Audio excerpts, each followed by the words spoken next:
So it seems Vivian wants to get very knowledgeable with Hygie in this chapter. Hungry Joker chapter 12, very basic chapter. Before I get into that, don't forget to vote for your favorite manga chapter of the week. Results will be in the description from last week's chapters where you guys voted for. And yeah, make sure to vote for, the chapter you thought was the best, not which one is your favorite series, which ones you thought was the best 3 chapters this week of whatever. I decided, whatever you want to vote for, because at the end of the day, for the most part, I noticed it's like, you'll get like the big 3 and then like Toriko and Fairy Tail and a couple other series and Hungry Joker in there. So if you guys want to vote for whatever, but if you want your series to be in the top 5 of the week, you gotta vote. You gotta vote. That's very simple. You gotta vote. Alright, but this particular chapter of Hungry Joker, for the most part, there was a couple of key elements to it, but it was pretty basic at the same time. Flirting a little bit between, well, not really Hygie. Hygie doesn't even probably know what flirting is other than the actual definition. He wouldn't know how to. But Vivian is like really like, oh my gosh, because Hygie is probably one of the first people to ever compliment her in such a way that it came off as like flirting and maybe even a little bit of sexual type of way, but he doesn't even know what's that, and she doesn't really understand what type of person he is, so she's like going crazy and asking Chitose about him. So it's really interesting to see a little bit of romance going on. I like that, when a series throws in a little bit of romance, even though Hygie is completely, it's funny because he's original, but at the same time there's inspiration from other things, and I like that. It's like taking a situation and twisting it, because like, for example, Goku or Luffy, you know how they have Chi-Chi and Bo Hancock that like them, but they're oblivious to it, or they don't really understand or care for that matter. And with Hygie, you have a similar fashion, except he is just completely like what? He's like a sarcastic, very book smart,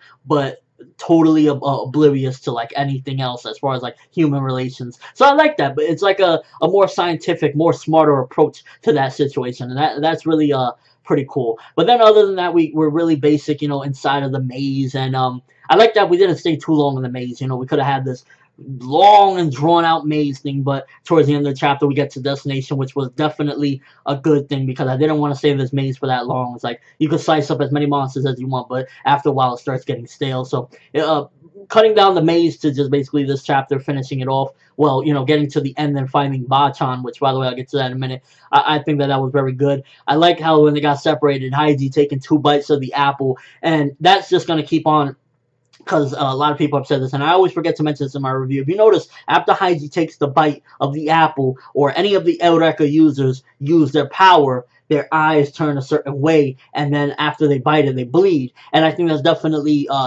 tying in with what the guy said of, him still being human, or I believe it was Mita, the little girl, one of them said about him still being human. And I think that glow in the eyes, as the more that it happens and the more that they bite the apple and get sick, it's going to transform him into something else. I don't know what it may be, but like him now taking 2 bites of the apple, he's going to keep pushing it, and I could definitely see within this arc or the next arc him having some sort of transformation, or it's slowly beginning to transform him into whatever it may, ultimately become. I mean, if it's something to do with gravity, I don't know if it would turn him into some sort of flying beast or something like that, but we will definitely see as as he keeps on eating the apple and using its powers, we will see a transformation in Hygie soon. I'm certain of that. It's just a matter of when and how long of him using it. But it was beast to see him like just completely move the entire maze in half. That was funny. It's really just I like how dry Hygie is, and a lot of people disagree. A lot of people say, no, we want the typical, we want that kind of Luffy, Naruto, goofy personality. I love that he is dry. I love that he's so scientific but doesn't understand a damn thing about anything else. And I really like that, and I think it works well. Like when Nils is trying to befriend him, he is using the definition of friend, and that is all. That's all he understands. He's like, well, I suppose we'll be around for quite some time, so yeah, I guess you could consider us friends. It's like, he totally is a book guy, and I love it. I really think that is so unique for this character. It's like taking an old, I guess you could say, cliche, and then wrapping it around and twisting it into something very dry and funny, and that's what I like about Hygie as a character. Getting to the end with Bachan being there, or I don't know what you would call it. Bachan sounds more complete.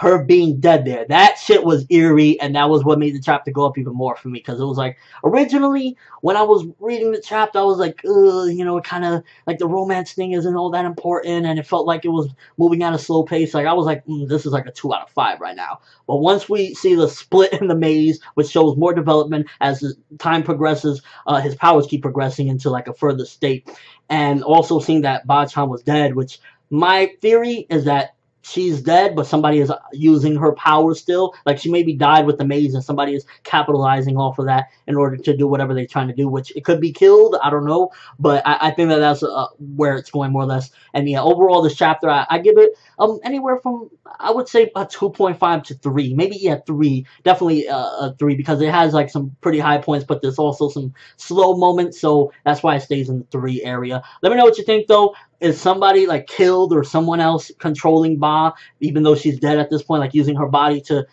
do the maze, or did she die with the powers active, and how would you turn these off even though she's dead, or did somebody steal her Eureka, or Eureka? Let me know in the comment section below. And your overall thoughts on the chapter. What do you think about this whole Vivian Haiji thing? I like that again, it's doing something original with the cliche, so it's something pretty cool. But that's all I have for this review. Thanks for watching. Hope you enjoyed. Thumbs up for Haiji progressing with this freaking power, because I could see it going far. I could really see his powers changing up as time goes on. I'm ForneverWorld, and as always, people, have an awesome day.